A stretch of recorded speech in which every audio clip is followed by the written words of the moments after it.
Hey there, boxing fans around the world. Thank you for joining us once again here on Talkin Fight for another episode of the Friday Night Panel. Lou Eisen, myself, Grumpy Graham. And I thought we'd start the show off with something a little different because I know Mike's going to be joining us shortly and he's going to probably run through a dozen different fights. But one in particular I had in mind because we've interviewed him, O'Shaquie Foster versus Rocky Hernandez. I know it's a super flyweight title, but that's one fight I want to talk about because I think also Justice Houdini is on the undercard fight facing Andrew Tabiti. So I just thought that would be something a little different to start off the show as opposed to start. Oh, there's Mike now. Hey, Mike, how you doing? Good, how are you? My God, you sound rough. I am rough. All right. We'll keep on yelling. There must be something wrong with the screen, Mike, because you look a lot like Audrey Hepburn. That's Andrew Hepburn to you. Oh God. Shaqie Foster was the name I was trying to remember last week, Graham. Oh, really? Foster, yeah. Great fighter. Yeah. He's fighting this weekend. Yeah. So that just before you came on there, Mike, I was saying I wouldn't mind just having a few words from Lou about O'Shaquie Foster and Justice Houdini. Rather than starting off with the obvious, which might involve Tyson Fury. There's lots of other fights this weekend too. Well, I know. So that's exactly what I said to Lou. I said before Mike. 3-minute round. That's on right now, isn't it? If I'm not mistaken. Yeah. So just for fight fans around the world who may have joined us earlier today, we were actually streaming an entire card from Kenya. And I've got to say, the one thing I noticed about the majority of the fights, these guys are wild swingers. These guys swing for the fences. They're like looping rights, looping lefts, and you're sitting there going, wow. And the commentators, smart fellows, were sitting there going, don't understand why he's not using the jab more. And these guys were just swinging like, wow, I've never seen anything like it. It was really neat. You know why? Pardon me? The reason why is they don't really have much of an amateur system. They don't have the teachers there. Yeah, I remember getting a video clip from a young Kenyan boxer who wanted us to sponsor him. And I mean, we do get dozens of these kinds of requests. It's not that infrequent. But the point of the matter is he sent us a video. And his video was like this, like a cement garage, if you will. Okay. And he goes, this is our gym. And I'm going, okay, where's the punching bags? There are no punching bags. There's no equipment. It's just him and another fella. Sparring away, if you will. And he said, I think I got the same video when I worked for Lennox. Some guy from Pakistan sent me a video, and it was him in a garage, just hitting a handmade heavy bag. And Lennox was laughing. So I said, what do you want me to say? I'm not going to be rude, but Lennox said, we're a boutique agency. We're looking for fighters with extensive amateur pedigrees early in their pro career. If you have videos just for your own edification, and I said he's not going to know what edification means, but just for your own for your own well-being, in the future you send clips of your fights, not yourself working out in your garage. Right. So anyway, so that kind of got us down the path of that initial video. And subsequent videos it sent us down the path of exploring the African continent and the amount of fighting that, in a good way, the amount of boxing that goes on in Africa. And we were surprised to find out how much of it is completely unreported or even mentioned in the Western media. So anyway, today, earlier on Talkin Fight, we broadcast an entire card, 9 fights altogether, including 2 female bouts. So it was a really good card, really exciting to watch, very entertaining, I must say. A couple of knockouts, technical knockouts. Now, why was I saying all that? Well, you have a lot of great fighters that came from there. Hogan Kid Bassi from Nigeria was the first native African, and he was to win a world title. He won the world featherweight title, right? You had Dick Tiger from Biafra, who was the middleweight and light heavyweight champion. Azuma Nelson from Ghana. Yeah. And so there were a lot of Courage Shabalala, which is my favorite name, and there are a lot of great fighters from Africa. And even when they did well and fought in the States, like Hogan Kidbassi, they had a difficult time getting press. And boxing was really well covered back then in the 50s. The other fighter who we like actually these days is Effie Ajagba. I'm not a big fan of his. I saw, Really? yeah, when he got taken apart by Frank, is it Santarelli? No, Frank, the Cuban fighter, Cuban heavyweight. Effie Ajagba's had easy fights except for that. And he's had some fighters, I think, that aren't that good drop him. So I haven't seen him recently since he lost to the Cuban Frank Sanchez, maybe, or yeah. His name came up the other day when I was doing my news show as a potential candidate for. Now I forget the guy. Oh my gosh, senior moment. I'm older than you. What do you mean, senior moment? You're not that old. I'm way older than you are. Okay. I'm flipping a coin. How old are you? 63. I'm 63. Oh, okay. Oh, look at that. 2 old guys. 2 old guys and a young guy. All right. Yeah. Anyway, so getting back to what I was talking about initially. So Oshaki Foster. I just thought I'd invite a few comments from Lou about his career, and then Justice Huni, because but anyway, I know why, because then you said the very historic 3-minute rounds were taking place for Amanda Serrano tonight, Wow. which led me to the women that were fighting out of Kenya today. Anyway, so let me just, if there's nothing more to say about Oshaki Foster other than I haven't said anything about Oshaki Foster except I think he's a great fighter, and he's been trained really well. He's been managed really well. Yep. And he has a lot of great skills. He has great punch placement. He's adept at knowing the geography in the ring, meaning that he knows where he is in the ring at all times. In contrast to the guy he's fighting, and where the ropes are, and where the soft spots in the canvas, he puts his shots together well.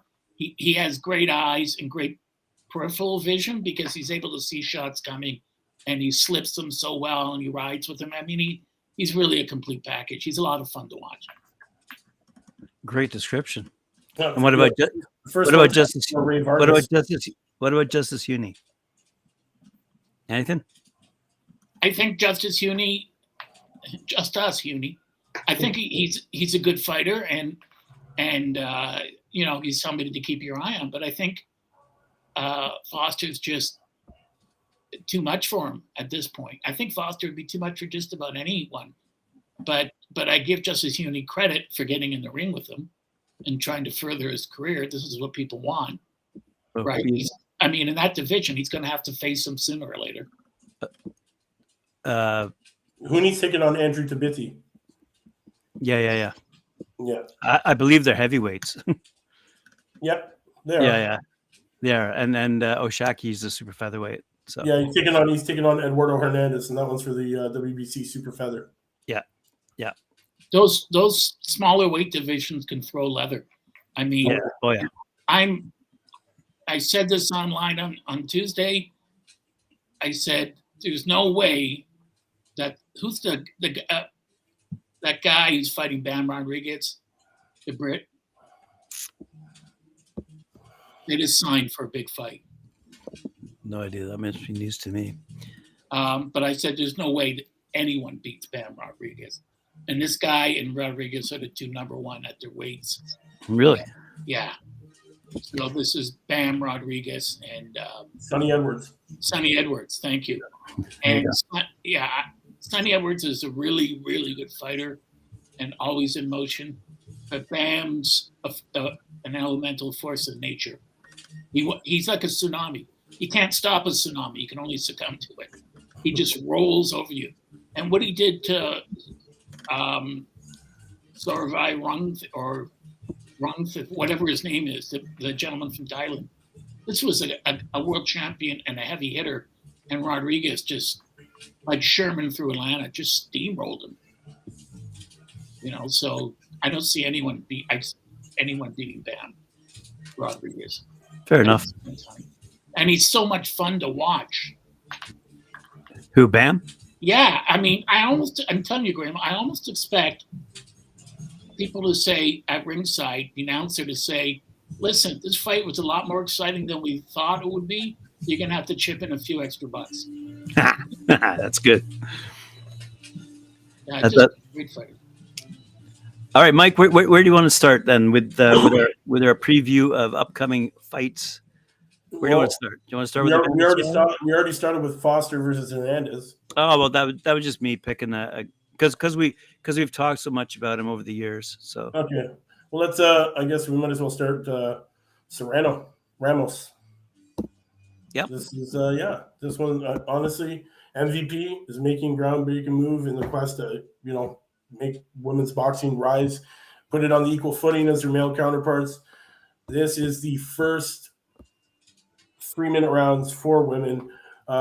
Serrano, again, 45-2-1 with 30 KOs, 7-division boxing world champion, and the undisputed featherweight title holder right now is set to face mandatory WBO featherweight contender Daniela Ramos, who's only 12-2 with 1 KO, and I'm telling you, this one's just gonna. Is that tonight? You said.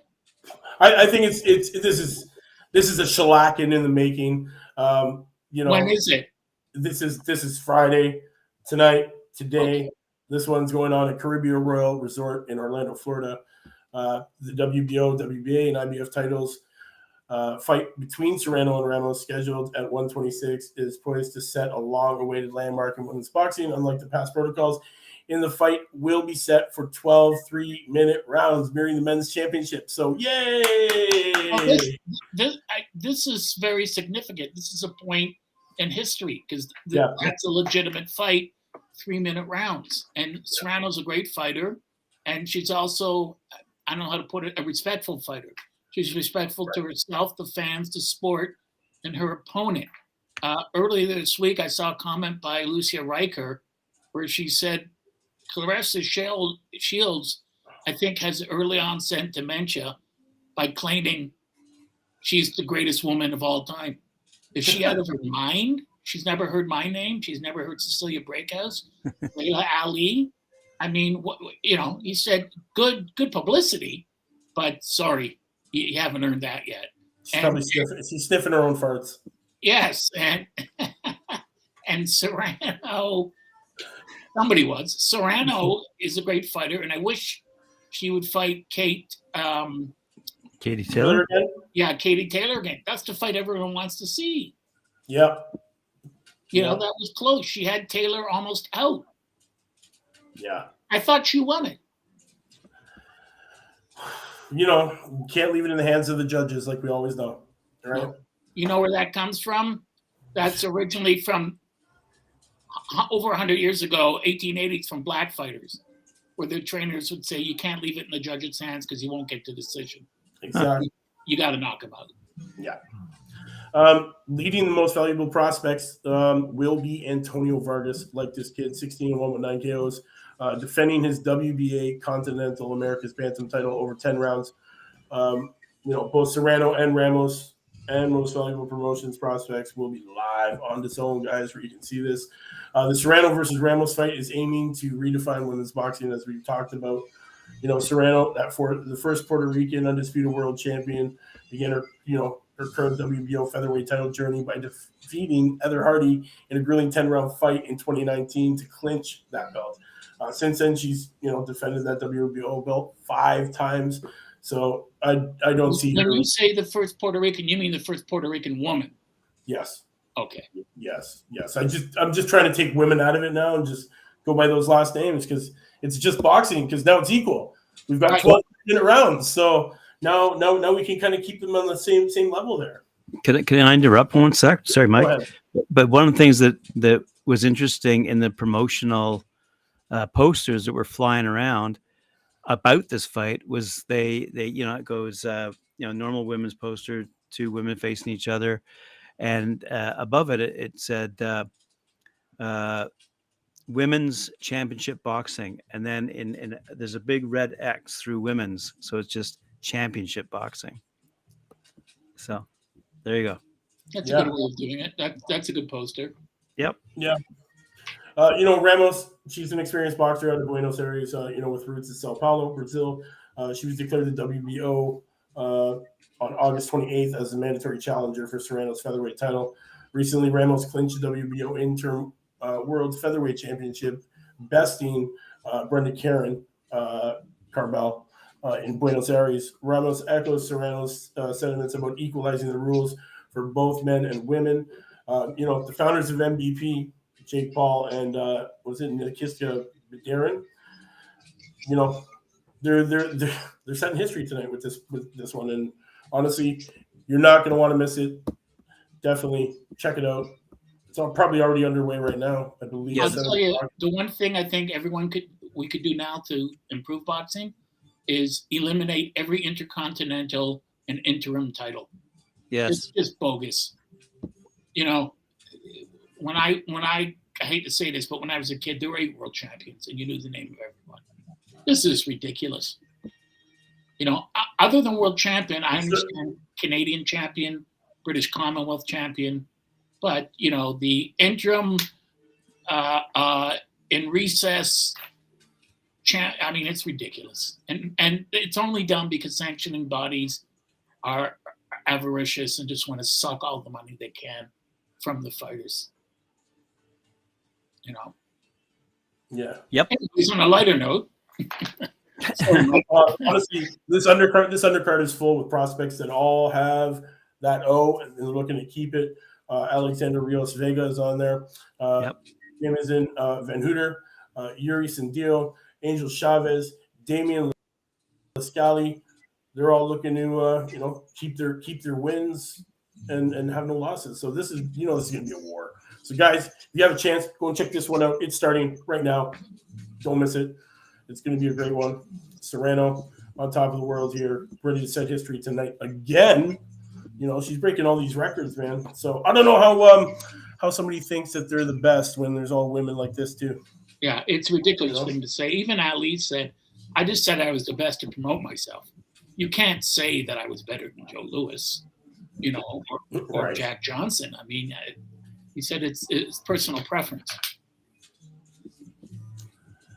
Then, starting at 9 o'clock, we got Bumble Gonzalez, like the update on this one. Bumble Gonzalez had to step back from Friday's WBO title defense due to an unforeseen illness, making the champ's second such step back, taking the spotlight as the main event now. It's a previously tagged co-feature. It's been upgraded to the WBO interim junior fly title fight. So we got Renee El Chulo Santiago, the number 4 contender with a record of 11-3, 8 KOs, is set to challenge the unbeaten number 15, Kevin Vivas, who is 7-0 with 2 KOs. This exciting showdown will span 12 rounds at the iconic, Alex Arielo Arena in Nicaragua. Coming up next in the co-feature is the battle between welterweights Harvin Aguiar, hailing from Managua, but now calling Panama City home, brings his 8-0 with 6 KOs record back to his homeland. He's gearing up to take on his local nemesis, Israel Lopez, who's 11-3-1 with 8 KOs. This one's an 8-round feud that promises to be intense. We also have in the night a contest for the vacant WBO Latino Junior Flyweight. Evelyn La Chola Ortega, with her 5-4 record with 2 KOs, is all set to extend her victory run. Her opponent, Sylvia Duran, who is 3-1 with 2 KOs. And then kicking off the televised belts for the night is Gerardo Chocolate Sanchez, representing Honduras with his 8-1 with 5 KOs record. He's facing the unbeaten Eduardo Chino Alito, who is 11-0 with 5 KOs from Cabo, Peru. They will compete over 8 rounds, both eyeing that vacant WBO Latino Junior Flyweight title. And then adding to the evening's card, we have the undefeated Alex Velcilo, who's 4-0 with 4 KOs, and he is ready to test his skills against Christian Dynamita Jaminas, who is 5-0 with 4 KOs, hailing from Salvador. This 6-round bout promises to be a scorcher. The lineup continues with Michael Carmona 3-0, taking on Miguel Tercio in a 4-round challenge. So yeah, this one's gonna be great. Another one to check out tonight. Again, Friday Night Boxing. Gotta love it. You know what, Mike? I just your face turns red when you're trying to pronounce these names. I just wish you could once say the main bout is Fred Smith versus Ed Johnson. Right? Yeah. John Smith. Yeah, John Smith versus Eddie Johnson. Wait, that can't be right. It's got to be something different than that. And you reminded me of my to-do list this weekend. I have to find a local nemesis. I don't have one. I'm sure I can find. Those are all great cards. And yeah, definitely great cards. Wonderful action for Friday night. Lightweight fighters always bring it. They're there to go to war. A lot of that's because of their impoverished backgrounds. These are fighters that you mentioned that financially they can't afford to lose because that means less money next time. They have to win. This is like I feed my family or they don't eat. I have. That's right. So, do you want to talk about the Foster card first or Fury card first? How about Fury? Yeah, Fury. Okay, let's talk about Fury. Fury versus Ngannou. We've all been waiting for this. Yep. This showdown. We got Tyson Fury, the Gypsy King, taking on Francis Ngannou, the guy who hits the same force as a Ford Fiesta hitting you at 60 kilometers an hour. So I don't know how good that's going to be with the gloves that they're going to be wearing, but what ounces? I think what ounces are the gloves? I'm not sure. I'm not sure what they've agreed to, but they're not 8 ounce. All I know, 8 ounce? If they're small, it can hurt. I'm just kidding. I'll tell you something. I have a prediction. I think Fury will stop him in 2 rounds. I watched 2 different public workouts with Ngannou this week and last week. He's a novice, and to me this is a joke. And I said this when Conor McGregor fought Floyd Patterson. You can't. Floyd Mayweather? No, Floyd Mayweather fought. Floyd Patterson. Did I say? Floyd Mayweather. Conor McGregor and Floyd Mayweather. Right. I said Floyd Patterson. That's. I'm out of touch. But everyone said you have to admit McGregor has a chance. No, I don't. Striking in MMA is way different. Way different. Way and it's different. not like standing up for 12 rounds. And we just saw that guy Nate Diaz, against a guy who couldn't fight, was exhausted. So I don't think Ngannou has a chance. It's great that he has Mike Tyson as a teacher, which helped because Tyson had Customato. But Ngannou does. If it goes more than 2 or 3 rounds, it has to be staged. Because you can't go up against a guy who's been fighting for over 20, 25 years with a great amateur pedigree and beating all the best heavyweights in the world. And that people actually watch this and think Ngannou has a chance. He's got no chance. So you're just so I get this straight here. You're thinking that Fury's coming out of the gate swinging? He's going to come out and take him out within 2 rounds. Wow. Unless he wants to give the people in Saudi Arabia the show. But he's got as much chance, Ngannou, of winning as I do of going on a date with Haley Berry. So, it's not honestly, Ngannou has the tools, right? Former UFC heavyweight champ. But here's the deal: he's so green in professional boxing that it would be like him playing polo without the horse. Right. You're just throwing him into the sharks, man. Like, there's no way he's had enough time to even develop the kind of repertoire that he's going to face tonight. He's not going to, sure, he can strike, sure, he can hit. That's the thing that Tyson Fury's just got to worry about. He's got to worry about just getting clipped with that punch. But Tyson can take a punch. And, Ngannou, I believe, is the second hardest puncher ever next to Mike Tyson. That means nothing. It's in a different sport. All it means is if he clips him here, he could drop him. Yeah, but Tyson Fury, honestly, the Gypsy King's got a longer reach. And Tyson Fury's been dropped before 10, 12 years ago. I'm not saying he's going to beat him. I'm just saying, it might clip him. He might drop him. We could see that. It might possibility. I don't think there's any possibility. I don't understand why Fury is fighting this crap when he should be out there defending that damn title that he keeps saying that he's retired from, won't give up. And you know why? I'll tell you why. Because he didn't want to fight Usyk because he can't scare him and he can't outbox him. Fury's effective, very effective when you square up against him. Usyk's not going to square up against him. Usyk keeps turning and turning his opponents. He's going to make Fury lunge and try to punch while moving. That's not easy to do. Very few fighters can do that. Fury's going to have. Usyk's got that great. Usyk's got a great pivot. He's got a very well-established pivot. When he gets in there, comes on that inside, pivots out, comes to the side. Yeah, he's a southpaw. No one wants to fight southpaws, and especially when they can move like that. Yeah, and you know he's got, as I said, he was an amateur champion. He was the cruiserweight champion.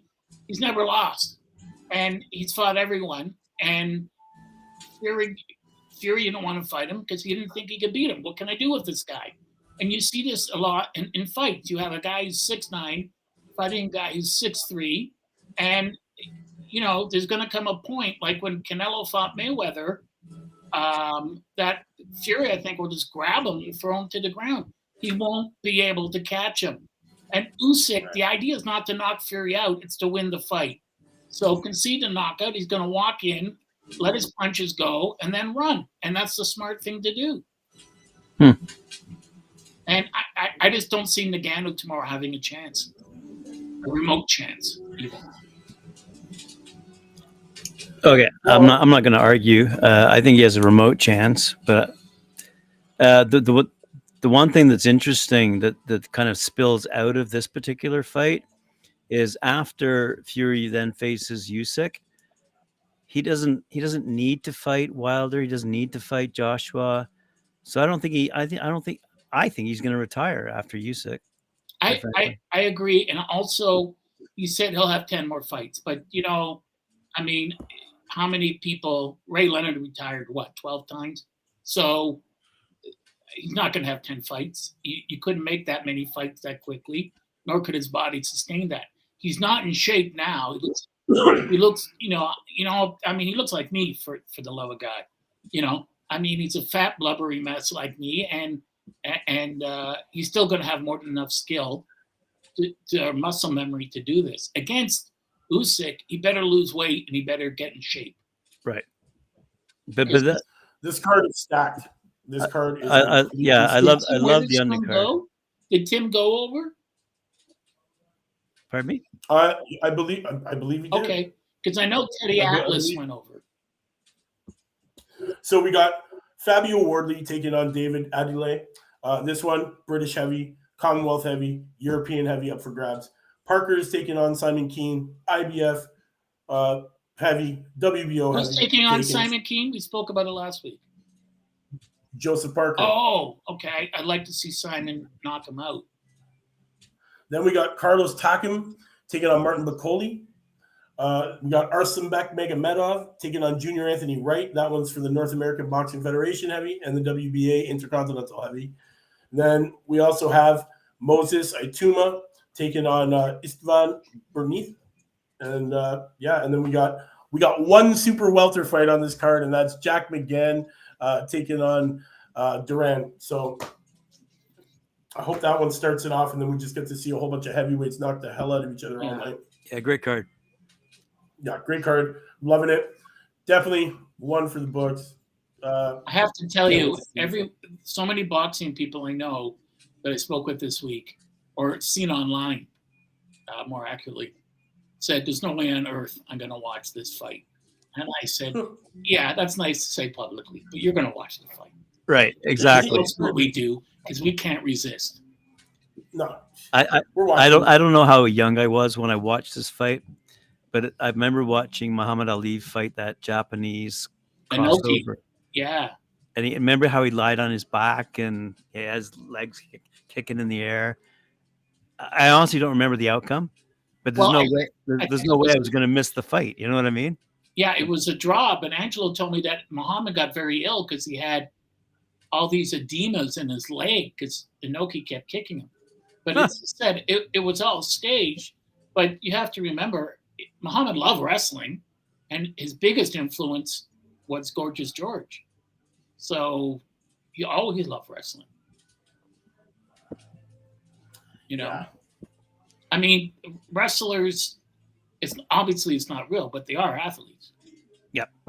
Yeah. So it'll be. I mean, if you've seen the picture of Nagano and Fury standing side by side, Yeah, maybe, like you've seen it, like he's really cut again. Nagano looks great. Looks great.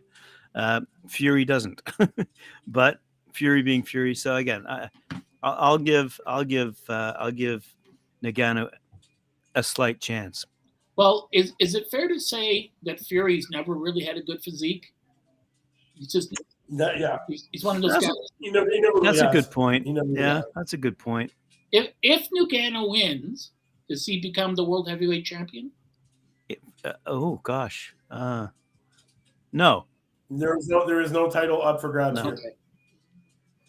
Yeah. And then we got Oshie Foster, Eduardo Hernandez. This one we talked about it earlier. Yep. Eduardo Nunez on this card. Justin Hooney, Carlos Ortiz. This guy, he's lost his last four. Javid Ramirez Beltran 10-0 taking on Jose Rosa Meza. This one's going to be a shellacking. 10-0, 4-2. We'll see what goes on there. Hector Munguia Calderon 7-0-1 taking on Oscar Pina Marquez, another guy who's got a 50% fighting record. So they're just waiting to, they're just having all these undercard guys just smash crap out of each other so that we can watch these heavyweight and then the two super feathers. And that'll be the whole night there. How long is the Fury fight scheduled for? 12 rounds? The Fury fights, I believe, is scheduled for 10 or 12. I think it's 10. I don't think it's for 12. I don't know. My computer's messing up, or else I'd have it. It was right in front of me. It just disappeared. So out of curiosity, Mike, you didn't, maybe I missed it. What is Justice Huni's what's his record like? Like I know Andrew Tabiti's in that 20 fight category, but what's Justice Huni at right these days? Does it say? I'll let you know in a minute. Okay. I'm having issues here with my computer. So I thought you were going to poke your head out and say, Justice, what's your record?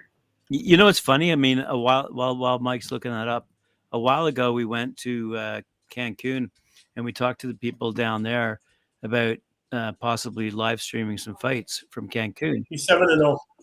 Justice Huni's 7-0. Yeah, I honestly just popped right into my head. My computer's still trying to. Wow. I don't know. It's still thinking. Well, that's pretty good. Anyway, Yeah, so we're down in Cancun. We're talking to these guys. We're saying, hey, we wouldn't mind putting on a fight down here, and they literally said, no, this is a tourist town. Boxing's not really the thing for us. In Mexico? Are you kidding? In Cancun, we're in Cancun. I've been there. Yeah, that's incredible. And we spoke, and this was just last year, and we just Don't you love it when they lie to your face like that? And we're speaking to these people down there, and they said, no, we're not going to have boxing down here.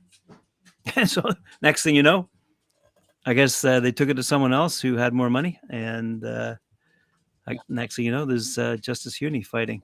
Yeah, we have drug cartels with the worst crime on earth, but no boxing because people could get hurt. That's just, I love when they lie to you like that. Yeah. Right yeah. As a matter of fact, we went to sidebar. We went to also in that same vein, also last year, the Hard Rock Hotel, who's having a ton of fights take place down in Florida at their various hotels/casinos. So we went to the Hard Rock Hotel managers in Dominican Republic. I believe in Punta Cana or Punta Playa, whatever, Punta Playa or Punta Cana, whatever. And we went to the Hard Rock people and we said, hey, we would like to take your festival hall, fill it with boxing fans, and bring in some fighters from across the Caribbean, maybe Central America, put on a championship fight, hosted, by the way, by Tim Witherspoon. And they literally said to us, no, we can't do that because it doesn't meet our brand guidelines for the Hard Rock. And we're sitting there going, well, that doesn't make any sense because the Hard Rock's putting on all these fights in Florida, and I'm sure in other cities as well. So anyway, so boxing Depends. You know what? It comes down to, there's an old Yiddish word, schlep, pull.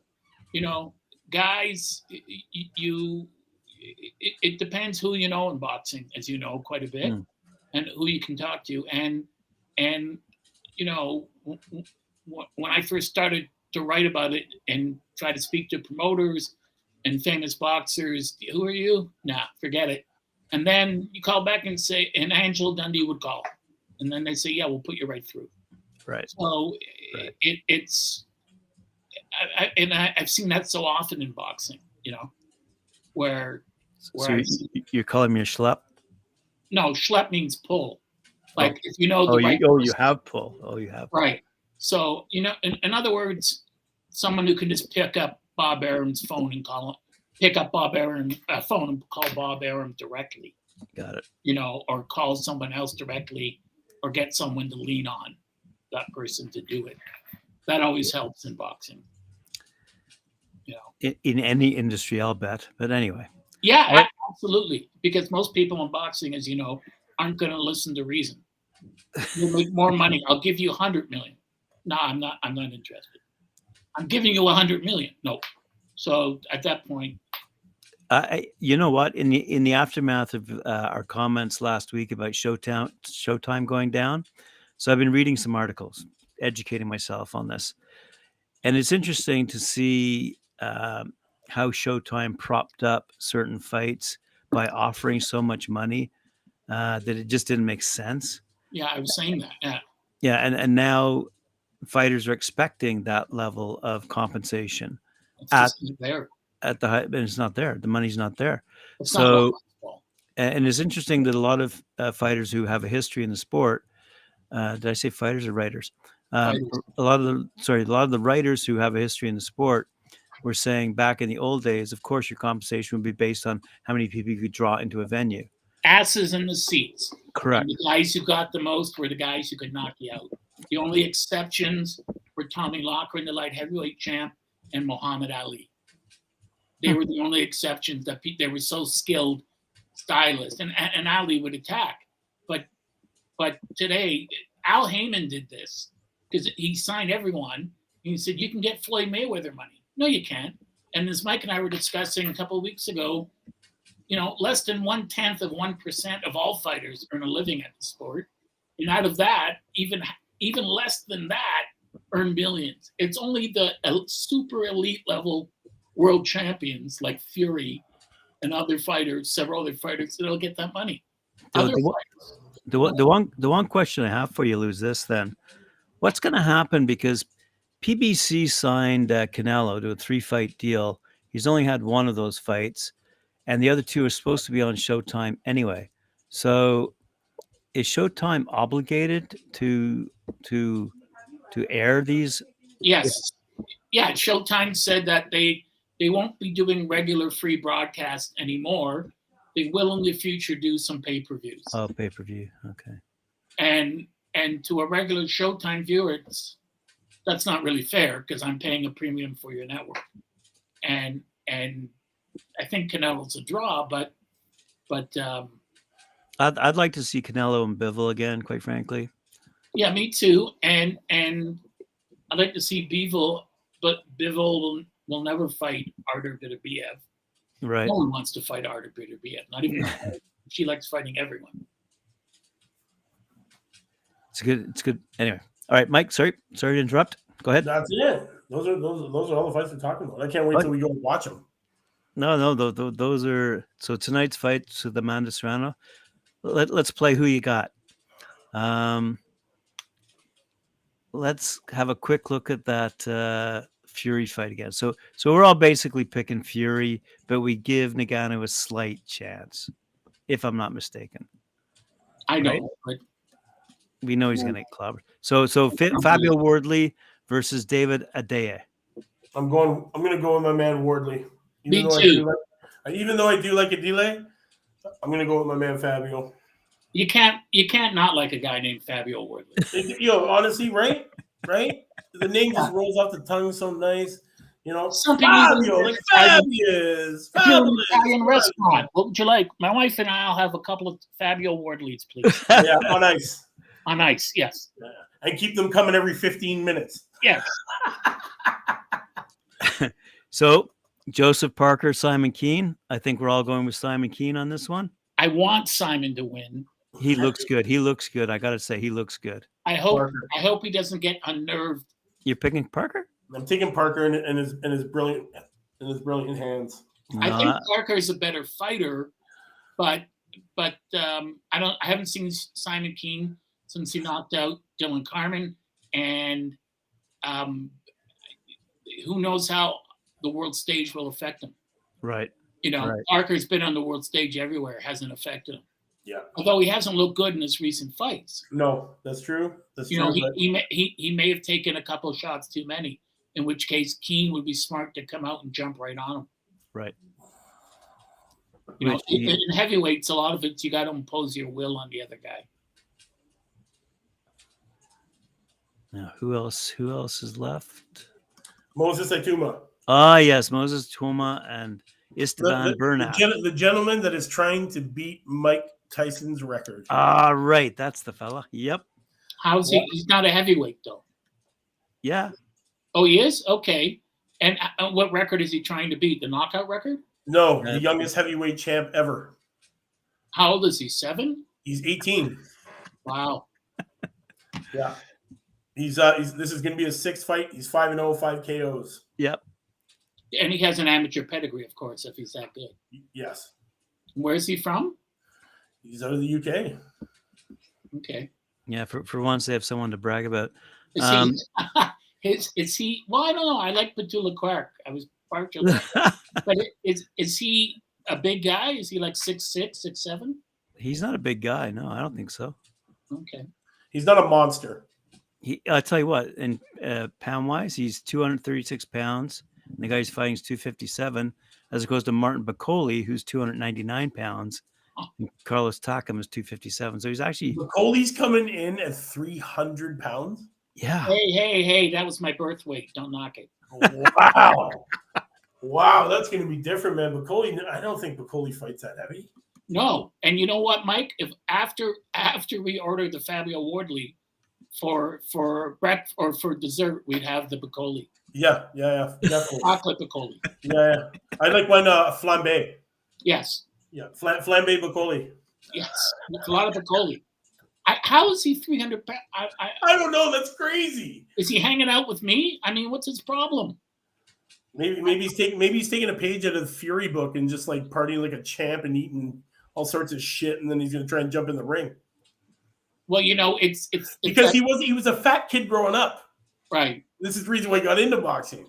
Well, he may be taller. We don't know. You know, because he's going in the opposite direction. But he reminds me,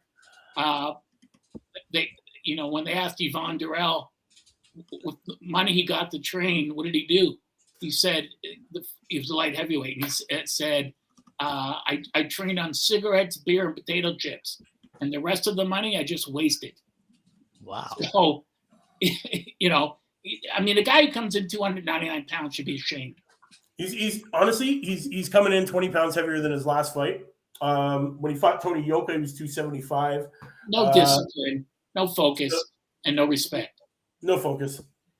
It's definitely what that is there for sure. He's a fatality waiting to happen. He obviously thinks he's Tyson Fury. 299 pounds, man. How much is Tyson Fury coming in at tomorrow? That's a good question. Here, let's have a quick look. Tyson Fury, 277. Wow. This guy outweighs Tyson Fury. Yeah. I mean, he should have Weight Watchers on speed dial. I mean, how can you not look at him and laugh if you're the opponent? You know, they used to say the same thing about Buster. That's crazy. And Buster Matthews would have come in at 350, 325. And, you know, one of the Howard Cosell said, you know, your doctor said you're going to have a massive heart attack in the ring. You got it. And he's slimmed down to a svelte 275, but still 299 is. And who are you fooling at 299? Good thing I'm not 300 though. You can't call me fat or undisciplined. Like Talkin's coming in like literally 43 pounds lighter. Wow. Yeah. That's not healthy. And a guy that fat, with all that fat around him, he'll be eating in between rounds like pizza. And then it's no water in between rounds. It's gonna be meal replacement. Yeah. Meal replacement, meal replacement, and then by the way, I've got 4 heart attacks. Anyways, next round. I mean, he's not going to have any stamina. He'll have no. We'll be rubbing him down with Crisco in the corner. I mean, he's going to be destroyed, and it shouldn't be allowed. There's got to be a thing where a doctor comes in and says, "Yeah, that's too heavy," unless you're 7 feet tall. Did he even train? That's the thing. Probably not. Yeah, I can't see. Back in the days, like when Ali was first starting out, and even when he was champ, you look at the 50s and 60s and 70s even, guys were fighting all the time. So, they would fight 3 or 4 weeks apart all the time. So you didn't you just need to hone your timing. You didn't really need to go do any hard training, but these guys today, I mean, I'm not going to mention names, but I know fighters when I worked for Lennox, we'd say we can get you a good fight in Britain. I'm going to need 6 months to train. 6 months? What are you, Rocky Marciano? 3 months, 12 weeks. That's enough. Yeah, that's all you need. More than that. Well, then in other words, you don't want to fight. You're just afraid. There's no respect for the sport when you come in at 299. Nope. No respect for your heart either. Imagine all that pressure. Yeah, I mean, when Buster Douglas defended his title against Evander Holyfield, at the Hall of Fame, Buster told me he was ordering room service from the elevator on the way to his room. Yo, that's hilarious. And I said, he didn't care. He said, not in the least, because Don King wouldn't stop suing me and attacking me, and everyone was angry at me. And I just thought, I'd rather just lose. The heavyweight title's not worth this. That's incredible. So, yeah. And gotta plug in my laptop before it dies. Mm-hmm. Good.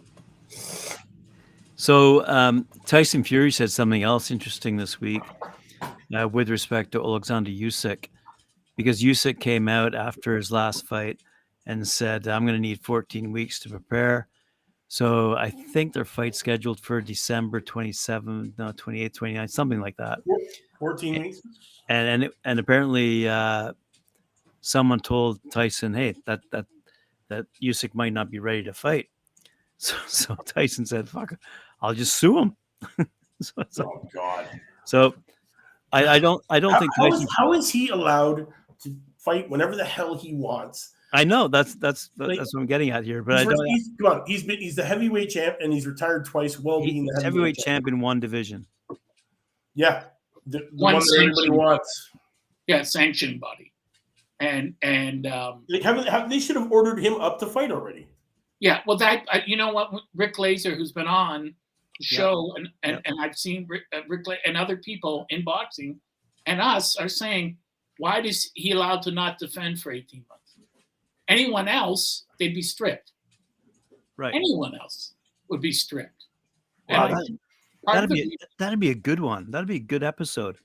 Strip his ass? Fighters who've been stripped for not fighting. Yeah, and the thing is with Fury, don't forget that his mob backer is now living in Abu Dhabi, a stone's throw from Saudi Arabia, and all sanctioning bodies are criminal organizations, and people would say to me sometimes, well, you can't make a blanket statement. Yeah, you can, because all you need to do is look at the FBI files, look at the court transcripts, and go to the ongoing Senate subcommittee investigation into organized crime in boxing. And WBC is named, WBO, IBF, MOUSC, all of them. And it's ridiculous that Fury can get away with it, but he's exercised some external force on the WBC or paid them whatever that he could keep it and do what he wants. You know, it hurts the sport. It's not like when they stripped Ali, you know, when they hurt Ali, they hurt themselves. Well, what's going to be interesting as an outcome of this particular fight is the effect of sport washing on Saudi Arabia. You know, that they're paying him so much money to fight, and he can't say no to it. And he's laughing. I mean, if you've seen his media interviews, he laughs about the fact how much money he's getting, you know, to the point where he doesn't care who he's fighting, as in Francis Ngannou, when he should be fighting these other potential champions. So it'll be interesting to see what happens because, you know, as you both know, there's been a lot of debate about the sport washing that Saudi Arabia has been facing. So but that's a good point. WBC has granted him special clearance, is what they say. Yeah, that they bend the rules for wherever they want. Yeah. You know. So he's been given an unlimited time to defend his world title, and will come back and do it whenever he feels like it. Okay. The thing is, what are the chances of Usyk beating him? I think I make Usyk a 4-1 favorite. Wow. If not higher. I'd say Usyk has an over 80-85% chance of beating him. Wow. I just don't think. And you know why, Graham? This is important to say because in going over chapters in my book, by the way, I got a new publisher, but going over chapters in my book, thank you. Boxing has always equated size with talent. Right. So when Dempsey fought Willard, they thought Dempsey had to sign a clause stating that Willard and Tex Ricker, the promoter, wouldn't be held responsible when he was killed by Willard. People actually thought because Willard was 6'7", that he could kill people. They didn't look at the fact that he had no skill. He got Jack Johnson when Johnson was almost 40. So, and the same with Primo Carnera, and the mob built him up. He killed Ernie Schaff. He didn't kill Ernie Schaff. Ernie Schaff died of spinal meningitis. But they built him up. Well, he's 6'7". Guys who are that big, and Fury's one of them, like David Price, although Fury's more talented, tend to have poor balance. They don't have great chins. And the best thing is to come forward and lean on you. But talent size is never equated to talent. Because if it did, there wouldn't be Adair Jofre. There wouldn't be Wilfredo Gomez or Alexis Arguello or Bam Rodriguez, you know, and Chocolatito. The bigger you are, the harder you fall, as Bob Fitzsimmons said. Mm-hmm. And I just don't see Fury.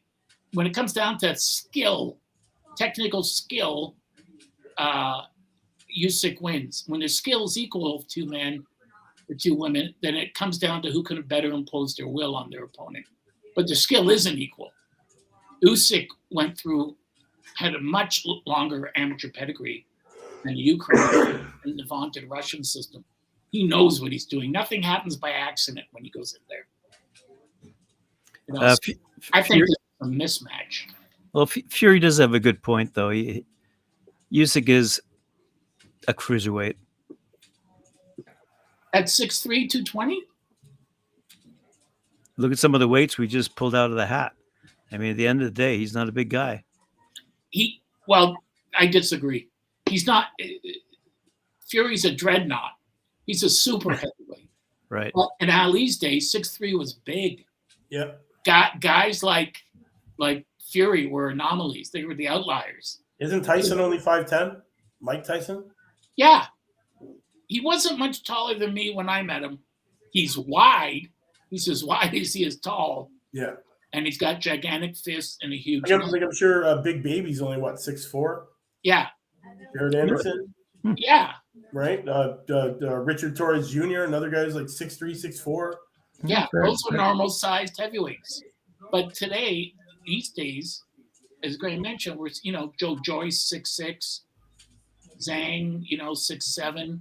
Arsenbek Magomedov, another 6'7" guy. We got and the guy from Quebec, the Russian guy from Quebec, or Ukrainian guy. Yeah, he's on this card. Yeah. 17-0, taking on Junior Anthony Wright for the North American Heavy and the WBA Intercontinental Heavy. Is that tomorrow night? That's tomorrow night. Well, thank you. I'm glad you told me that. I think this guy's got a great shot at beating anyone.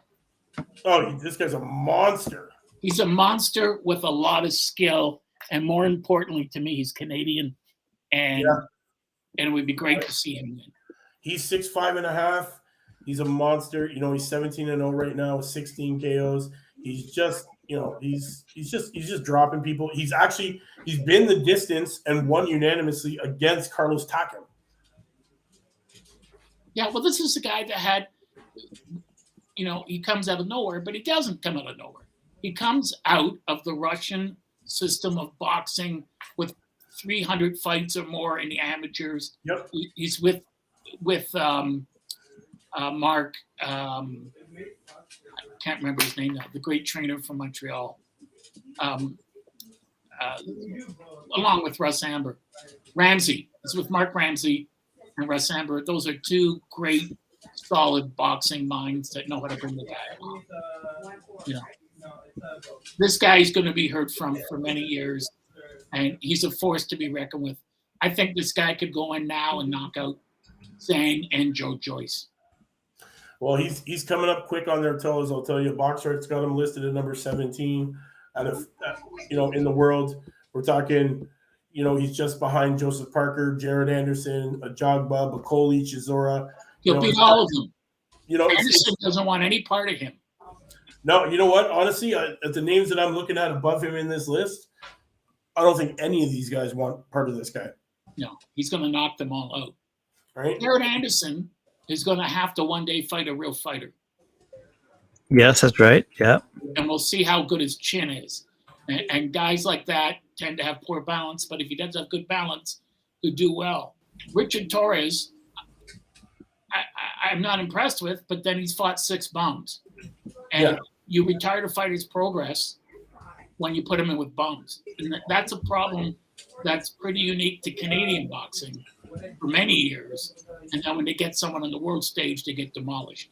So Torres needs to have his opposition up at some point. It's not a game, because if he has 8 more, 10 more fights where he's fighting stiffs, and then he gets in. And then they throw him in the ring again. So, anybody in that top 10, it's going to be a wake-up call. Yeah. That's the thing. That top 10 is dangerous. And these guys that are coming up on that top 10 right now, a lot of them don't have the experience fighting the caliber of fighters that are in that top 10. And we're gonna see some people get exposed. Especially the European fighters, especially the fighters from Ukraine and Russia, Uzbekistan, which I love saying, and Kazakhstan. And what most people wouldn't know, but a historian like me would, before, in the 1920s, in that era, a lot of fighters from that area came over to the West and did well. They got out of Russia after the Soviets came to power, and a lot of them were forces in boxing. But then they outlawed professional boxing in those countries. So those guys, to them, this is the opportunity of a lifetime. I'm coming from a repressive country where you can't make money, where just by beating people up, I can make a lot of money. Right. And not just beating people up. These are guys with phenomenal pedigrees on the world amateur stage. They know what they're doing. Yeah, totally. And these are guys that are being sought. I mean, they look at someone like Mark Ramsey in Montreal and they go, Canada's a great country. I can go there and focus on boxing. People leave me alone. And that's wonderful. Unfortunately, the media leaves them alone too. Yeah. Well, guys, it's at that hour. We got to go watch some boxing. Mm-hmm. Yeah, I posted a link on on the undercard of the Serrano fight that's happening right now. But let me have a quick look because I don't think it's on right now. Oops. Hide messages from the stream. I messed that up. All right, never mind. All right. Well, to all the Talkin' Fight fans around the world, thank you for tuning in to today's episode of the Friday Night Panel with yours truly, Mike Orr, Grumpy Graham, and our man Lou Eisen. And we will see you next week. Same time, same channel, new topics. Yeah. Fight solves everything.